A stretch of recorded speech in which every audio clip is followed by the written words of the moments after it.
Men rarely, if ever, manage to dream up a God superior to themselves. Most gods have the manners and morals of a spoiled child. Robert A. Heinlein.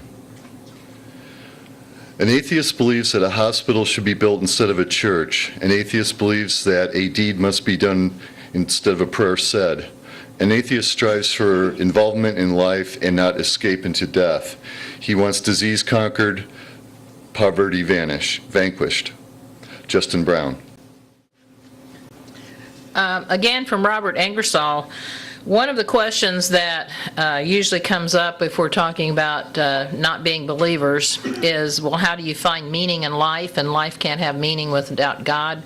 Well, here's what Robert Ingersoll has to say about that. Is life worth living? Well, I can only answer for myself. I like to be alive, to breathe the air, to look at the landscape, the clouds, the stars, to repeat old poems, to look at pictures and statues, to hear music, the voices of the ones I love. I enjoy eating and smoking. I like good cold water. I like to talk with my wife, my girls, my grandchildren. I like to sleep and to dream. Yes, you can say that life to me is worth living. And Ingersoll was a very strong family man. He got a lot of criticism, and some of the people in free thought and people criticizing him about that, but saying he wasn't. But he was very devoted to his wife and to his daughters. Here are some quotes by Mark Twain. There are those who scoff at the schoolboy, calling him frivolous and shallow.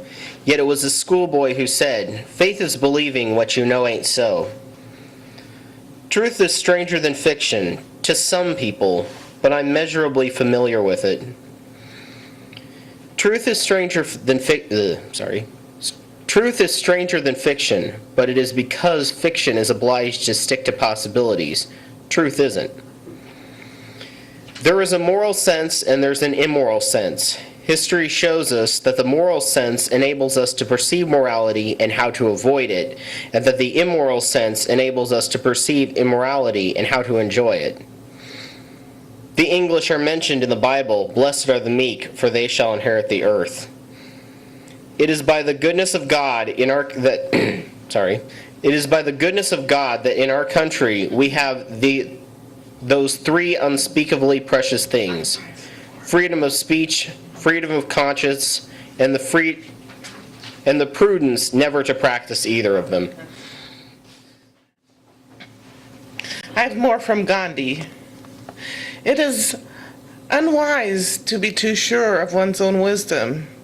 It is healthy to be reminded that the strongest might weaken and the wisest might err.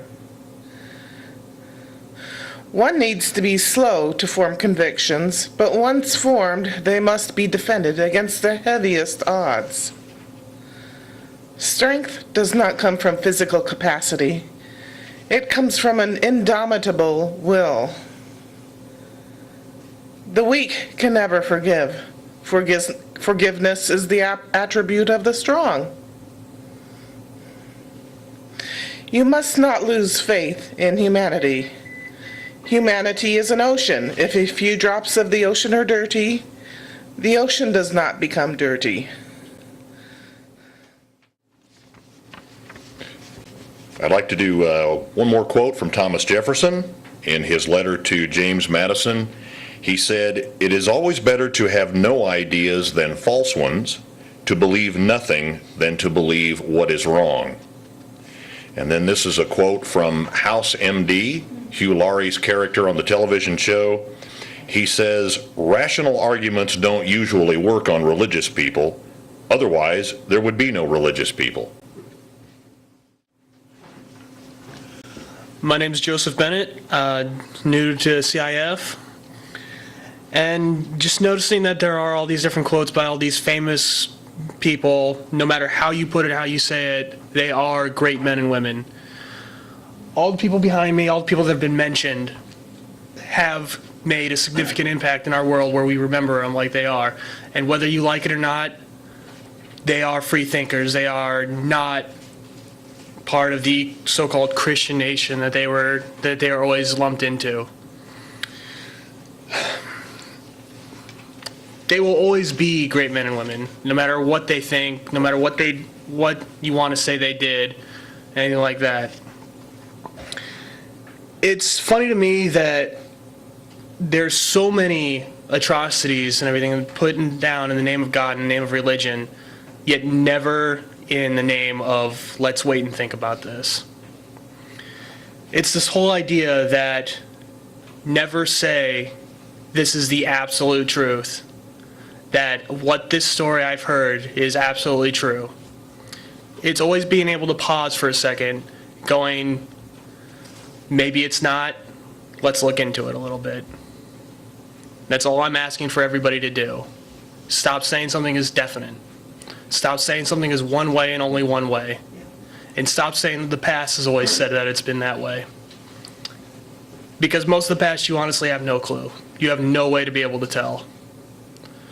You can look at all the books, all the former religions, see how they all match up, see different people say different things.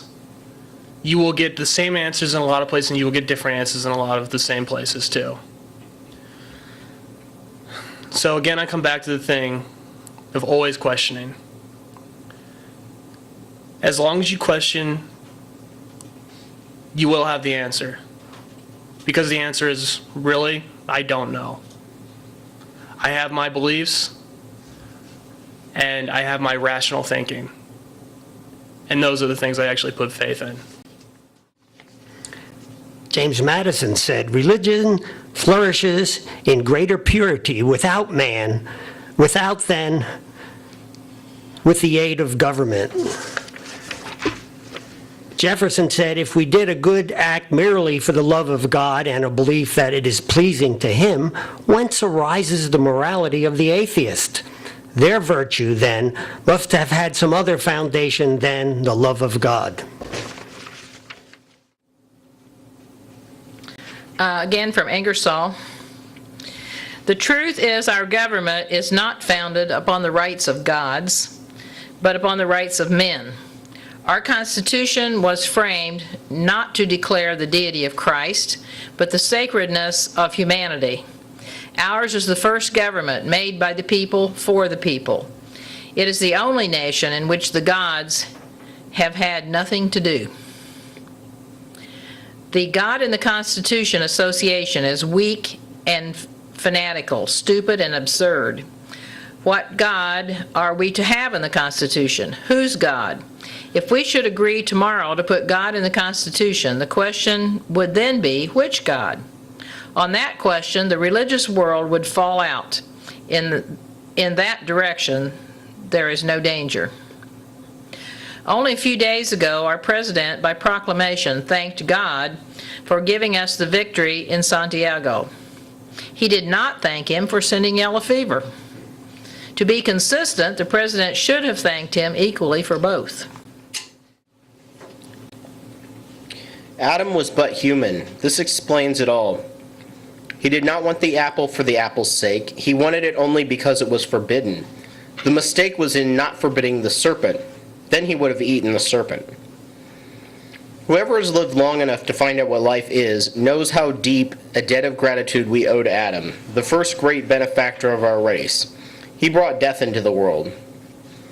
Adam and Eve had many advantages, but the principal one was they escaped teething. Let us endeavor to live our lives so that when we come to die, even the undertaker will be sorry.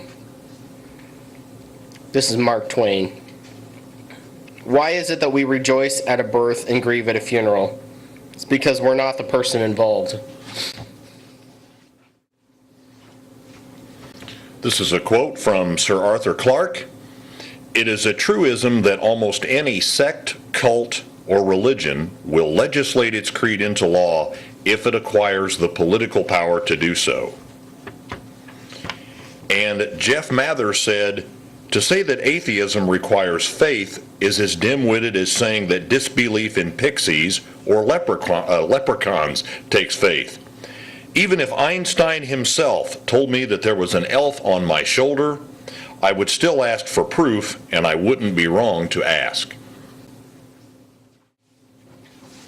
Ingersoll again, and this very fitting for today with the President having issued the proclamation for National Day of Prayer. Governors and presidents should not issue religious proclamations. They should not call upon the people to thank God. It is no part of their official duty. It is outside and beyond the horizon of their authority. There is nothing in the Constitution to justify this religious impertinence. Jefferson, when president, refused to issue what is known as a Thanksgiving proclamation on the ground that the federal government had no right to interfere in religious matters, that the people owed no religious duties to the government, that the government derived its powers not from priests or gods but from the people, and was responsible alone to the source of its power. The truth is that the framers of our Constitution intended that the government should be secular in the broadest and best sense. And yet there are thousands and thousands of religious people in this country who are greatly scandalized because there is no recognition of God in the federal Constitution. For several years, a great many ministers have been endeavoring to have the Constitution amended so as to recognize the existence of God and the divinity of Christ. A man by the name of Pollock was once superintendent of the Mint in Philadelphia. He was almost insane about having God in the Constitution. Failing that, he got the inscription on our money, "In God We Trust." As our silver dollar is now, in fact, worth only 85 cents, it is claimed that the inscription means that we trust in God for the other 15 cents. I would defend the liberty of consenting adult creationists to practice whatever intellectual perversions they like in the privacy of their own homes, but it is also necessary to protect the young and innocent. Arthur C. Clarke. Christianity did not come with tidings of great joy, but with the message of eternal grief. It came with the threat of everlasting torture on its lips. It meant war on earth and perdition. Robert Greene Ingersoll. Joseph Bennett again. A lot of people like to talk about the Founding Fathers on how they were Christians and they wanted us to be a Christian nation. This is a blatant lie that has been perpetrated over and over again in our nation. In fact, most of them were actually very strong free thinkers, and they wanted us to actually go out and think for ourselves and figure out what the best thing to do for this nation would be long after they're gone. That was their original intent. People talk about church and state, and I realize that the initial intention was strictly just to keep the private states, the individual states, from creating it and saying that this state believes in this religion or this denomination. But they did send that over the entire nation to be that way. So there is no state that can say that. And that does indeed make it so that there's nothing, no United States. The United States are united. And as a whole, they can't do that either. They didn't want it to go that way, and they never did. The problem is, even if you do believe that, they did want us to be a Christian nation, and that they wanted us to come together under one belief. As great people as they were, and that they laid the foundation for our country, it was over 200 years ago that they did this. It was very important what they did, and it was a very great thing that what they did, and I don't want to put that down at all whatsoever. But we do have to think. Times have changed. The world is growing. The world around us, the political landscape has completely changed. So please, quit looking back to the past. We need to look at it so we can learn and not repeat the same mistakes over and over again. That's the whole point of looking at history, not to do the same thing that was done before.